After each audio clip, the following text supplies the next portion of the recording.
Eu sou o Vlad Oliver. Bom, eu vou explicar uma coisa para vocês.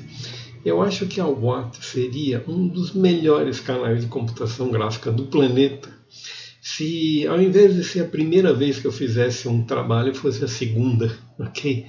Porque depois que você volta num determinado trabalho com um pouco mais de conhecimento, as coisas ficam muito mais claras e ficam muito mais razoáveis. Mas eu vou confessar a vocês, eu estou de saco cheio. São 3 abordagens que eu tentei aqui no Blender e as 3 eu não consegui, né? Eu não consegui ativar os bulbs, eu não consegui copiar os, ao contrário, né? O Ctrl Shift das plantas lá para você fazer o Run Cycle, né? Para você inverter os keyframes, ok? E a gente está tentando. E qual foi a terceira coisa? A terceira coisa foi que eu não. Bom, enfim, funk. Agora, isso aqui, veja, eu estou no Blender 3.0, então eu tentando para ver se numa versão um pouco mais estabilizada eu consigo fazer aquilo que eu estou tentando. Veja, se eu venho aqui em última análise, veja, eu tentei de novo, aqui estão os ossinhos, funcionam, eles funcionam, funcionais eles estão. Agora, quando você chega aqui, Object, Weight Pen, veja, também eu tenho as minhas áreas definidas. Agora, se eu venho aqui no Edit Mode, vejam o que acontece. Bem, eu tenho que dar no Bulb R Deselect, no Bulb L, quando eu dou um Select, vejam, aparece essa tralha toda aqui, né, cara?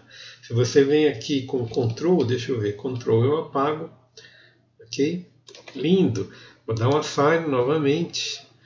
Deselect, Select, puff, vejam. Isso aqui é um bug, cara, isso aqui não é outra coisa. Então, eu sou usuário, eu não sou um desenvolvedor, não sou uma pessoa que consiga resolver isso de uma forma um pouco mais avançada. Então, o que o software me oferece como opção é o que eu posso usar, cara. Então, algumas coisas ele vai ficar capenga mesmo. Veja, não estou conseguindo fazer OBR, não estou conseguindo fazer uma coisa simples, cara.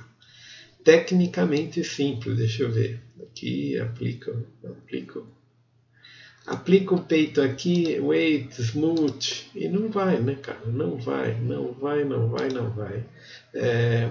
Onde eu estaria aqui, o Object Mode, Object Mode aqui, né, cara?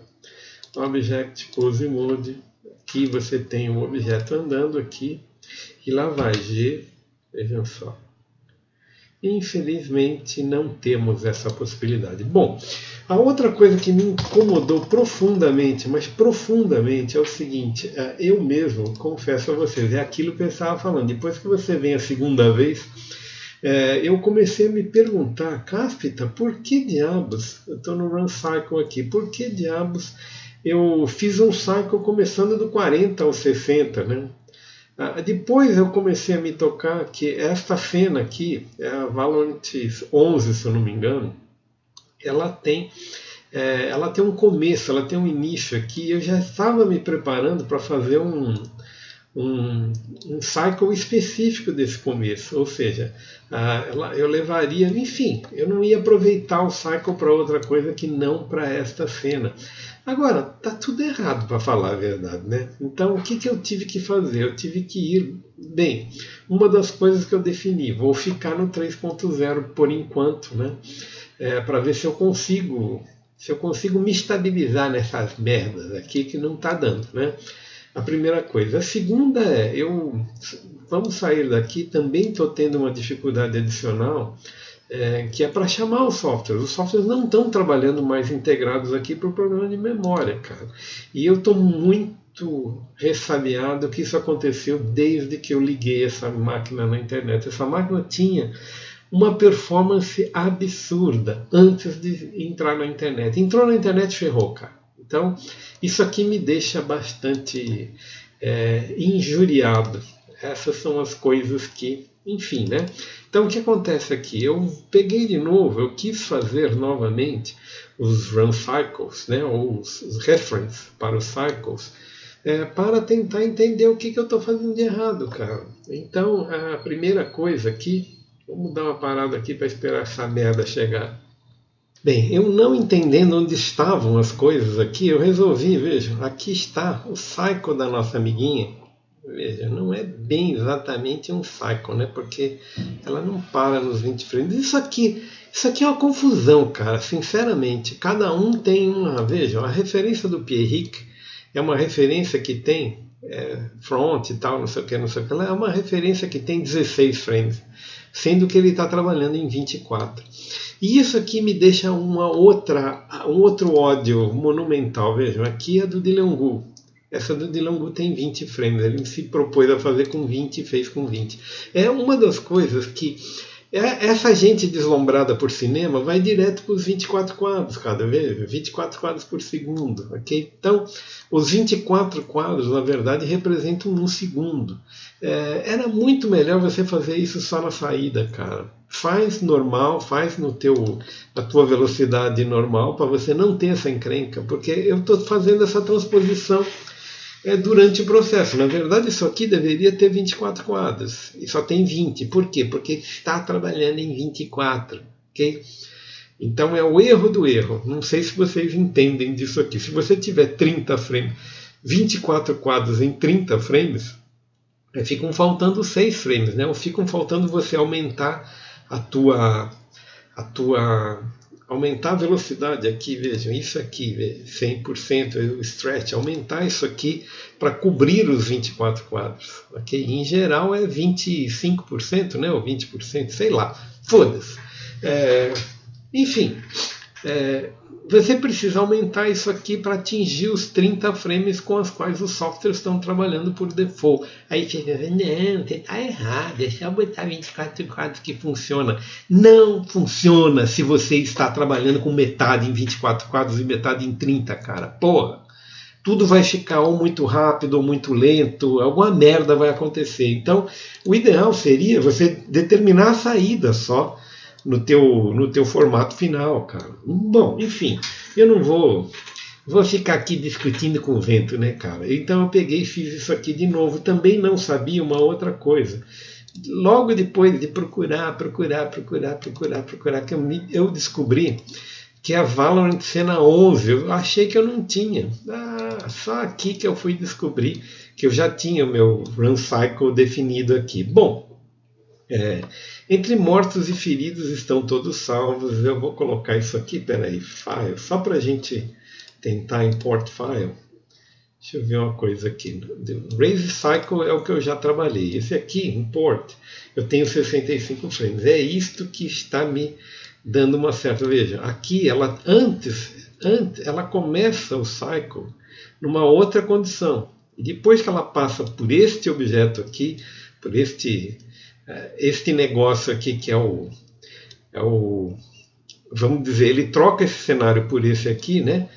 Como é o nome disso aqui, cara? Cáspita, esqueci, tá difícil de falar. Cara, é a porra que faz você fazer a transição de um cenário para outro. Aqui, quando ela vem aqui, ela pula, etc, etc. Veja, ela está aqui. Aqui ela não está obedecendo a um cycle. Aqui sim. Aqui o cycle é contínuo. Ok? É só isso, cara. É só isso. Então, eu fiz isso aqui com a intenção de que lá no frame das quantas aqui, no frame 20, né? No frame das quantas aqui ela tivesse no cycle já. Então eu queria fazer um pré-cycle, né? Antes dela começar. Mas eu não preciso disso. Eu não preciso trocar de cenário. Ela já está no cenário correto. E eu posso ter isso aqui indefinidamente. Então não é necessário marcar essa posição que eu marquei há 2 meses atrás. Cara, porra, é assim mesmo que acontecem as coisas. Bom, é o seguinte, essas explicações, eu sei que vocês estão falando, nossa, cara, o cara é... Essas explicações são muito importantes para consolidar o projeto, para depois você fazer ele numa talagada só, cara. Para você entender o que você está fazendo, para você ter os teus elementos mais ou menos consolidados. Então você precisa ir montando a base, as fundações do teu projeto, para depois o teu projeto ir mais rápido. Eu, sinceramente, vou dizer uma coisa para vocês. Depois de assistir alguns vídeos do nosso amigo Alexandre Castro, que ele fala que ele é um autodidata, ou seja, ele não aprendeu técnica de coisa nenhuma, embora tenha. O cara sabe muito, né, cara? Mas eu tô dizendo assim, que ele não é formado em universidade da animação, da lanterna mágica, do raio que o parta. Ele é um cara autodidata como eu sou, cara. Entendeu? Então isso significa que algumas vezes você vai ter muito conhecimento em determinadas coisas e outras nem tanto. Mas o que acontece é o seguinte: primeiro, ele é muito, muito denso no que ele fala. Então as coisas não são jogadas. Então, o que eu quero dizer com isso? É que ele sai animando, cara. Ele sai animando e sai comentando sobre o processo de animação dele. Eu devia fazer isso, porque vai ficar mais leve.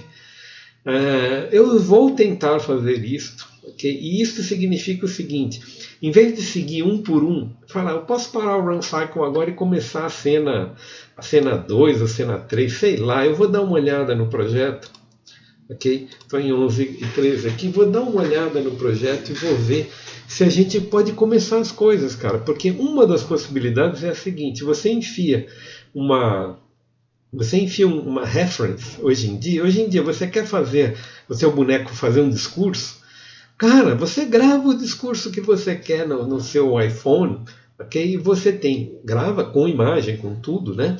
Então você tem o áudio para o lip sync e você tem a referência visual da fonética, da cara do personagem, da sua cara, para servir como base do personagem, para você animar. Então é possível que você possa animar um personagem falando sem ter nenhum conhecimento, na verdade, dos fundamentos da animação, só copia. E isso é um jeito interessante de você aprender, cara. Se você não sabe, como nós aqui, a gente não sabe, então a gente começa aprendendo, começa fazendo na raça e depois você vai sentindo a necessidade de entender o conceito, de entender os princípios, falar, aqui tem um anticipation, aqui tem um exaggeration, aqui tem um stretch, aqui tem um squash e assim por diante, cara. Você vai montando conforme a tua necessidade. Então você primeiro faz tosco e depois faz bom. É mais ou menos isso que a Watt faz. Nós já fizemos 3 coisas toscas aqui, agora nós vamos tentar resolver os problemas que a gente criou. Por enquanto é isso aí, nos vemos no próximo vídeo.